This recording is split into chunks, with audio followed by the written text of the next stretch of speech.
চা আমাদের দৈনন্দিন জীবনের অতি প্রয়োজনীয় পানীয়। সারাদিনে ক্লান্তি থেকে মুক্তি পেতে এক কাপ চাই যথেষ্ট। কিন্তু সেই চায়ের দোকানে পর্দার আড়ালে রহস্য কি? পুলিশি অভিযানে বেরিয়ে এলো আসল রহস্য। জানা গেছে জলপাইগুড়ির মালবাজারের ঘড়ি মোড় এলাকার আদেশ রাউত নামে এক ব্যক্তির চায়ের দোকানের আড়ালে চলছিল নেশার ওষুধের কারবার।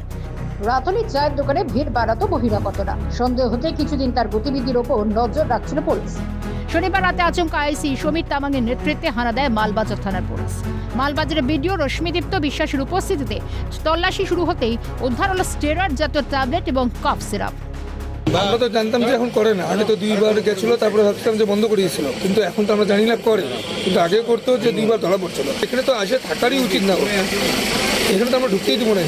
দীর্ঘদিন ধরেই এই ব্যক্তির উপরে নজরদারি চালানো হচ্ছিল এবং অবশেষে আজকে ম্যাজিস্ট্রেটের উপস্থিতিতেই আজকে তল্লাশি চালিয়ে বিপুল পরিমাণে এখানে মাদকদ্রব্য উদ্ধার করা হয়েছে এবং একজনকে অ্যারেস্ট করা হয়েছে। বেআইনি কাজ সেই মর্মেই বলছি, কারণ এই যে নিষিদ্ধ ওষুধগুলো এগুলো কিন্তু এক প্রকার যুব সমাজকে কিন্তু ধ্বংস করছে এবং এই নেশার আসক্তি কম করতে গেলে শুধু পুলিশ নয়, জনগণকেও কিন্তু রুখে দাঁড়ানোর একটা সময় কিন্তু চলে এসছে।